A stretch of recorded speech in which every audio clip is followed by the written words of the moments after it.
Pemukim dan pasukan Israel serbu Masjid Al-Aqsa saat fajar.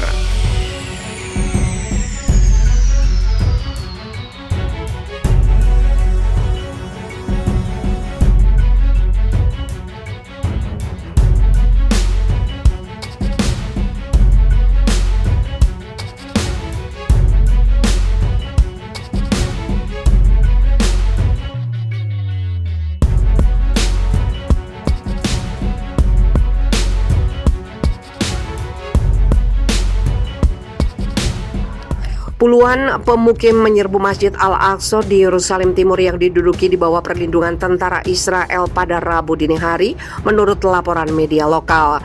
Komandan Brigade Polisi Israel di Yerusalem bersama dengan petugas lainnya termasuk di antara mereka yang mengambil bagian dalam penyerbuan halaman situs suci, bunyi laporan situs berita Arab Arabi 21 yang dinukil Al-Arabi Kamis 23 September. Saksi mata mengatakan bahwa pemukim Israel menyerbu Masjid Al-Aqsa secara berkelompok dari sisi gerbang Muqrabi. Mereka melakukan ritual keagamaan dan berparade secara provokatif melalui pekarangannya. Serangan itu terjadi ketika pasukan Israel melakukan serangan dan penampakan di tepi barat yang diduduki. Masjid Al-Aqsa adalah tempat tersuci ketika umat Islam dan simbol nasional utama Palestina. Orang Israel menyebut daerah itu sebagai Temple Mount dan mengatakan bahwa itu adalah situs tersuci dalam Yudaisme. Warga Palestina khawatir Israel satu hari nanti akan berusaha untuk menegaskan kontrolnya atas situs suci itu dan merusak Masjid Al-Aqsa. Yerusalem Timur diduduki oleh Israel pada tahun 1967, kemudian dianeksasi dalam sebuah langkah yang tidak pernah diakui oleh masyarakat internasional. Israel tahun ini meningkatkan kampanye pelecehan dan intimidasi terhadap warga Palestina di kota itu.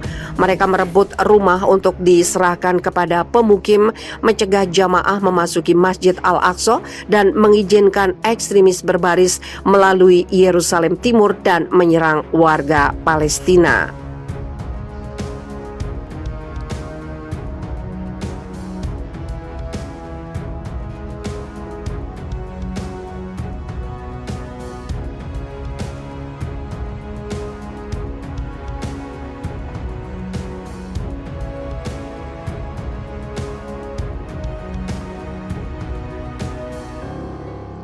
Musuh bebuyutan Israel bahagia Taliban kuasai Afghanistan. Ini permulaan hancurnya. Keberhasilan Taliban menguasai Afghanistan mendapat sambutan dari faksi dan rakyat Palestina. Bagi rakyat Palestina, kemenangan Taliban atas pemerintahan yang disokong Amerika Serikat itu menjadi permulaan hancurnya kekuatan tirani dan penjajahan global. Salah satu yang bahagia dengan kemenangan Taliban itu adalah musuh Israel. Sambutan Palestina atas kemenangan Taliban itu muncul dari milisi Palestina, sebuah faksi politik pejuang Palestina. Milisi Palestina yang merupakan musuh Israel dalam perjuangan Palestina senang banget dengan keberhasilan Taliban mengkudeta Presiden Ashraf Ghani. Musuh Israel respon Taliban menang. Dukungan milisi Palestina untuk Taliban ini dimuat dari koran di Palestina edisi 17 Agustus 2021 loh. Kepala Biro Politik milisi Palestina Ismail Haniyeh mengucapkan selamat kepada Taliban telah sukses pukul mundur penjajah dari tanah Afghanistan. Hengkangnya penjajah dari tanah Afghanistan adalah permulaan hancurnya semua kekuatan zalim tirani di Afghanistan, terutama penjajahan Israel di Palestina, ujar Ismail sebagaimana surat kabar yang dibacakan oleh Muhammad Hussein, relawan kemanusiaan Indonesia di Gaza. Haniyeh dalam pembicaraan telepon kepada tokoh Taliban Mullah Abdul Ghani berharap kemenangan Taliban menjadi permulaan pupusnya dan hancurnya berbagai kekuatan tirani zalim yang kuasai dunia, terutama yang ingin kuasai Palestina. Haniyeh dalam telepon itu mengungkapkan seluruh rakyat Palestina begitu merasakan bahagia akan kesuksesan Taliban usir penjajah.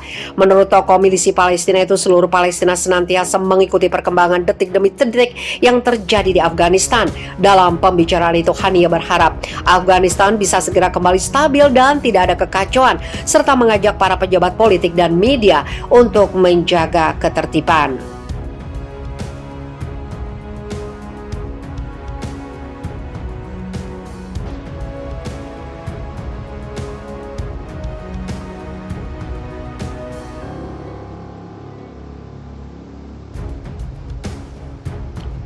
Taliban siap jalin hubungan dengan semua negara kecuali Israel.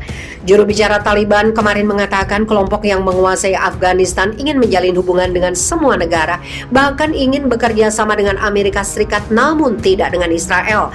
Juru bicara Taliban Suhail Shaheen mengatakan kepada kantor berita Sputnik Rusia, Taliban akan bekerja sama dengan Amerika Serikat setelah mereka menggulingkan pemerintahan Afghanistan dukungan Barat bulan lalu. Tentu saja, dalam babak baru ini jika Amerika ingin memiliki hubungan dengan kami dan jika mereka ingin berpartisipasi dalam pembangunan kembali Afghanistan, mereka diterima, jelas Shaheen seperti dilansir laman Time of Israel Rabu 8 September. Namun tidak ada kesempatan untuk hubungan dengan Israel. Tentu saja kami tidak akan berhubungan dengan Israel. Kami ingin berhubungan dengan negara yang lain. Israel tidak termasuk dari negara-negara tersebut, jelas Shaheen. Bulan lalu Shaheen membuat kejutan ketika dia bersedia diwawancara oleh stasiun televisi Kan Israel, meskipun dia mengatakan dia tertipu ketika melakukannya.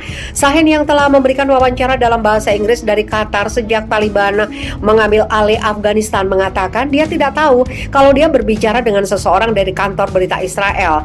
Taliban selama ini dikenal mendukung Al-Qaeda, kelompok militan yang sering mengancam Israel dan menggunakan retorika anti-Israel dalam propagandanya. Ketika Shaheen berbicara melalui sebuah video dengan jurnalis Roy Kasdikan, stasiun televisi Israel, Kais menyebut kantor berita tempat dia bekerja, namun dia tidak mengatakan kepada Shaheen kalau dia seorang warga Israel. Wawancara Kan kemudian menyebar luas, namun beberapa jam ketika wawancara itu disiarkan, Shaheen mengunggah di Twitternya tidak tahu dia berbicara dengan siapa. Saya melakukan banyak wawancara dengan para jurnalis setiap hari setelah jatuhnya Kabul ke tangan Emirat Islam, kata dia. Beberapa jurnalis mungkin menyamar, namun saya belum melakukan wawancara dengan seseorang yang mengenalkan dirinya dari media Israel.